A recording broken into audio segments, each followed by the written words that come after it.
Bien, Y Chema, estamos ya con el días. congresista Omar Chejade. Omar, ¿qué tal? Muy buenos días. Gracias, Chema, por la invitación, Gracias a por Ricardo estar y a acá. Patricia. Ricardo, Buenos días, por favor. congresista. congresista. Buenos días. Bueno, usted viene a plantear un tema que por supuesto va a recibir el apoyo de algún sector de la opinión pública, un amplio sector, imaginamos, de la opinión pública y de la prensa, pero se va a enfrentar con la oposición de quienes van a verse afectados. Usted plantea la no reelección regional, no más presidentes regionales que se reenganchan y se perpetúan en esos cargos. A ver, yo soy presidente de la Comisión de Constitución.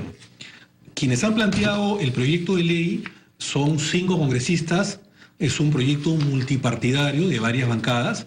Yo estoy de acuerdo, también lo estoy proponiendo en el sentido que lo tenemos en la agenda del próximo día martes 29. No es una ley con nombre propio, no tiene nada que ver esto con Ancash, con Álvarez. Estos proyectos de ley han sido presentados hace 6, 8 meses o un año.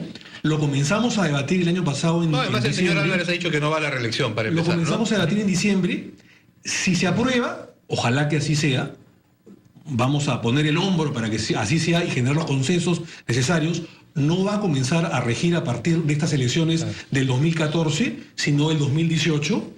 Creo que es importante porque pone fin a un desequilibrio e injusticia que hay en los comicios electorales, mi querido Ricardo. A ver.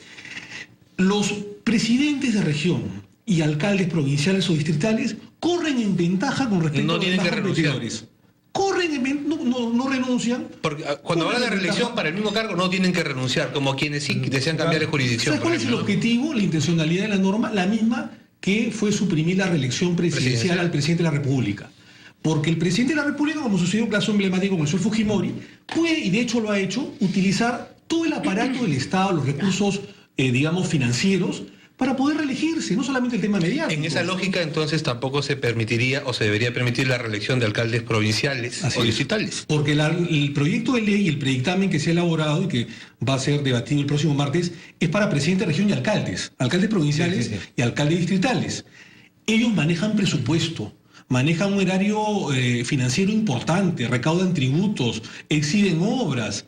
Y por supuesto, por más que se diga que pueden ser controlados por la Contraloría, por los jurados, es materialmente imposible. ¿Y qué hacemos con quien ha desarrollado una magnífica gestión y la población de la jurisdicción lo quiere mantener? Aplaudirlo y reconocerlo después de una pausa de 4 años para la próxima elección, porque la población puede hacer, como lo hace con un expresidente de la República, una estadística comparativa de una buena o una mala gestión. Bueno, y además obligarlo a tener un partido político que le permita tener un sucesor, ¿no? Que le permita tener un sucesor. La rotación es importante en la democracia. Congresista, tal vez una de las preguntas que se podrían hacer es si 4 años no son muy pocos para una gestión de esa naturaleza. Yo supongo que lo que le pasa a una persona que quiere reelegirse, en muchos casos es, en 4 años no terminé, me quedo 4 más para culminar obras. ¿Se podría de alguna manera considerar una ampliación de plazo de 5 años de pronto de las presidencias regionales? Por cualquiera de las formas, Patricia, gracias por la pregunta, merecería una reforma constitucional. El artículo 191 de la Carta Fundamental dice que el presidente es elegido junto con su vicepresidente por sufragio directo por un periodo de 4 años y puede ser reelegido. Con lo cual, si se aprueba la norma en la Comisión de Constitución el día martes, tendremos que pasar al Pleno a hacer una reforma constitucional. Esto es 2 legislaturas consecutivas con mínimo 87 votos, 2/3 del número legal de congresistas. Por lo tanto, esto en el mejor de los casos se aprobaría a fin de año, por eso que no comenzaría a regir a partir del octubre. Para estas elecciones. Para estas elecciones del octubre del presente año, ¿no? De acuerdo a lo que mencionas, habría mayoría para el proyecto. Si se refleja eso en el Pleno, lo de la comisión. Yo creo que sí. Lo que pasa, Chema, y hay que ser sinceros, ese es un tema también que lo estamos consensuando para el proyecto de bicameralidad que ha sido aprobado también en la Comisión de Constitución. A veces reunir 80, 85 parlamentarios en una sesión de pleno es difícil, complicado. claro, es difícil. Porque hay los que se enferman, los que viajan, los suspendidos, los exonerados, los que han pedido licencia. Entonces, yo creo que hay que tener un acuerdo consensuado de bancadas, de jefes de bancada, para que el día del pleno estemos todos presentes y podamos votar, porque acá no hay delegación de voto, ¿no? Aunque tú has señalado que esto no obedece al caso Álvarez, es imposible no hacer una relación con el caso Álvarez y otros casos. ¿Por qué? Porque lo que está poniendo en cuestión también este proyecto es la forma como están organizadas nuestras regiones. en las que tenemos señores de horca y cuchillo, aparentemente, en algunos lugares, con mucho dinero. El dinero es un arma tremenda. No. Y entonces, ¿qué ocurre con nuestros organismos de control? Son post facto o a posteriori. Y nos enteramos, pero el daño ya está hecho. No habría que manejar el tema de las regiones de manera distinta, con una norma diferente para evitar estas cosas. Pienso que sí. La no reelección podría ayudar a esto, definitivamente, pero no va a ser suficiente. No es suficiente porque lo que hemos planteado en la Comisión de Constitución, desde agosto que asumo, déjame terminar, Chema, la idea, dale. Es una reforma integral.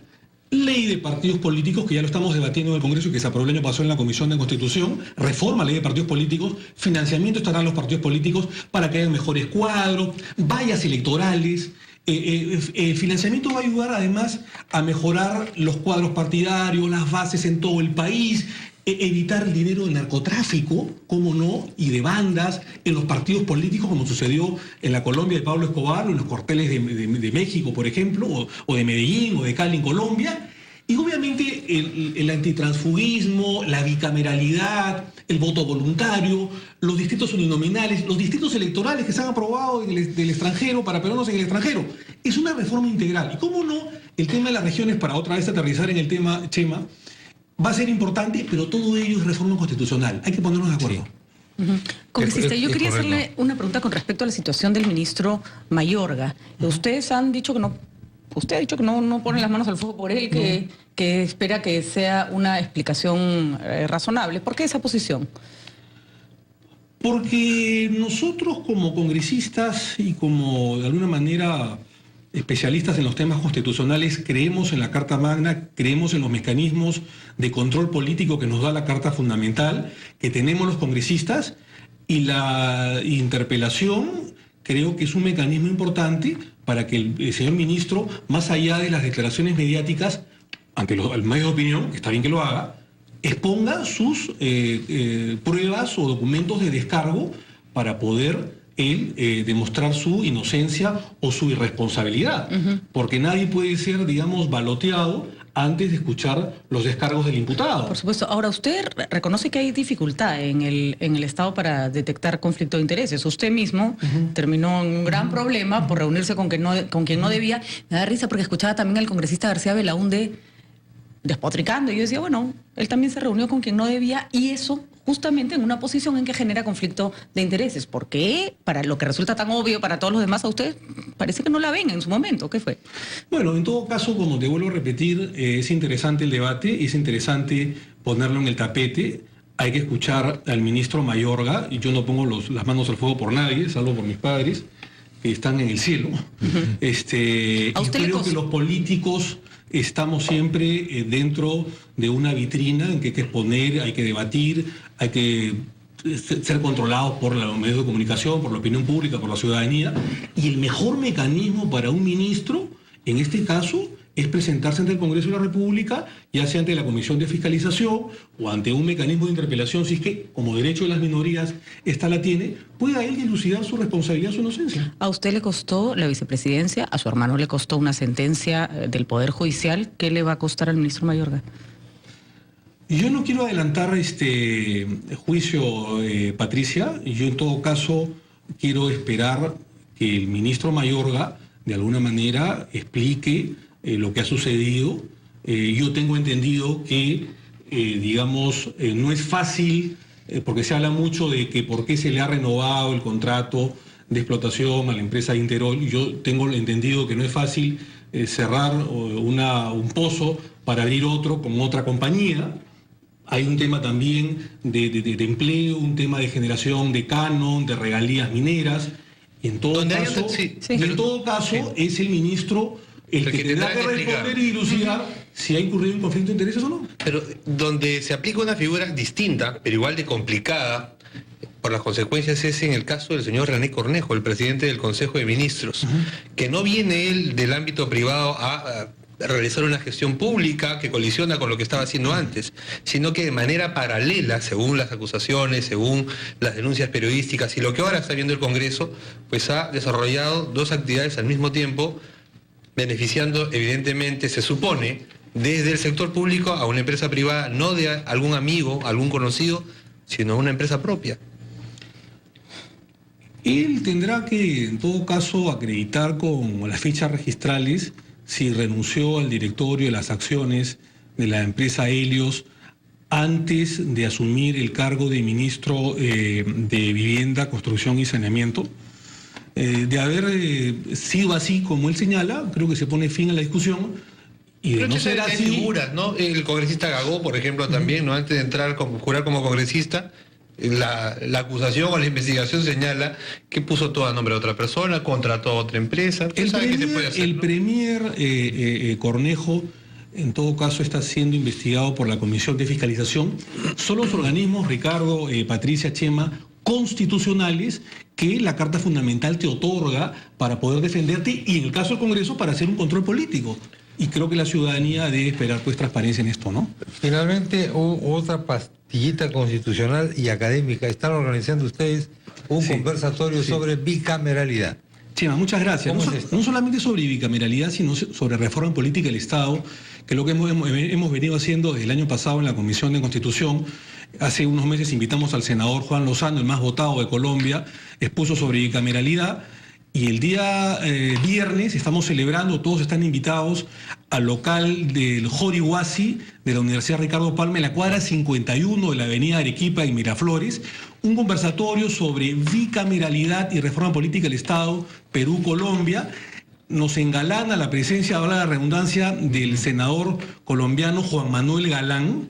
Él ha sido senador, ha sido reelecto como senador en los últimos comicios electorales en Colombia, va a exponer sobre la bicameralidad en Colombia, sus aportes en el Perú. Van a estar diversos líderes políticos de muchas bancadas exponiendo sus pareceres, y creo que es importante que la ciudadanía, y la entrada es libre, repito, en el Jorihuasi, cuadra 51 de la avenida Arequipa y Miraflores, participe, porque creo que no solamente va a exponer su experiencia colombiana el senador Juan Manuel Galán, sino que también van a estar diversos líderes políticos. Juan Manuel Galán, que es un personaje en Colombia, es hijo del asesinado candidato a la presidencia de Colombia, Luis Carlos Galán. Su padre iba a ser presidente de la República, era súper favorito, y fue asesinado por la mafia de narcotráfico de Pablo Escobar, en plena campaña y en pleno meeting en Soacha. Y está grabado eso. Y está grabado, él se sube al estrado y desde abajo unas ametralladoras de estos sicarios le ultiman su vida. Y el hijo, que es el que va a venir, Juan Manuel Galán, que es un muchacho en esa época del año 89, tenía 17 años, 16 años, en el entierro de su padre, lee un oficio, una carta, en el que lanza la candidatura de Gaviria, que era el jefe de campaña de su padre. Absolutamente. Y por el hijo, el que va a estar el día de mañana en el Perú, en el conversatorio del día viernes, es presidente de la República, Juan Manuel Gaviria, ¿no? Exacto. Interesantísimo para ver además las acechanzas del narcotráfico, el sicariato, etcétera. También va a exponer un poco sobre los temas de seguridad en Colombia y lucha contra el narcotráfico. La prensa se va a interesar. Hay una película notable hecha por el hijo de Pablo Escobar, sobre el hijo de Pablo Escobar, cuando se reconcilia con este muchacho. Con el Juan Manuel Galán, el senador, y con los hermanos, porque son 3 hermanos. Se llama Pecados de mi padre, un documental absolutamente sobrecogedor. Los 3 participan en política, y como le digo, Juan Manuel Galán, una persona todavía joven, de 42 años, es reelecto senador en Colombia, va a exponer sobre bicameralidad, reforma política del Estado, algo de tema de seguridad, y seguramente contará un poco las anécdotas de cómo asesinaron a su padre y cómo lograron, a partir del nuevo liberalismo y su partido político, lograr vencer parcialmente al narcotráfico, ¿no? ¿Cuándo es esto? Repito, viernes 25 de abril, pasado mañana, 6 de la tarde, en el Jorihuasi, cuadra 51 de la avenida Arequipa. Pertenece el Jorihuasi a la Universidad Ricardo Palma. No solamente va a estar el senador Juan Manuel Galán, sino diversos líderes políticos hablando de bicameralidad, reforma política del Estado y algo de temas de seguridad. Y antes de que nos olvidemos, el distrito electoral para la diáspora peruana. Es importante. ¿Sabemos cuántos peruanos hay en el extranjero? Sí. 3,5 millones. 3 millones. Según la Cancillería, informe que nos remitió el año 2012, hay 3 millones de peruanos en el extranjero y hay 750.000 votantes hábiles. Sí. Y creo que lo que se ha hecho, Chema, la semana pasada en la Comisión de Constitución es un paso importante para que los peruanos en el extranjero tengan representación en el Congreso de la República, al menos con 2 escaños. Hemos escuchado a algunos peruanos en el extranjero, a los famosos PECs, que dicen de que necesitan 5 o 6. Bueno, es un paso adelante. Sí, los PECs. Porque, digamos, según esta reforma que no es constitucional, sino que reforma la ley orgánica, la ley electoral, es el Jurado Nacional de Elecciones que seguramente tendrá que elegir de qué jurisdicción saca de los 130 escaños los 2 parlamentarios para el extranjero. Supuestamente debería ser Lima, no está, digamos, explicitado en la norma, probable, ¿no? Pero lo más probable es que es Lima porque los extranjeros han votado, los peruanos en el extranjero han votado por Lima, así es.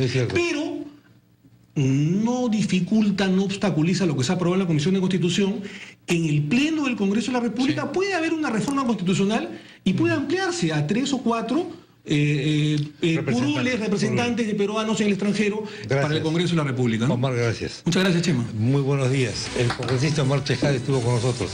Nos tenemos que ir rápidamente a una pausa. Continuamos de inmediato esta edición de Ampliación de Noticias.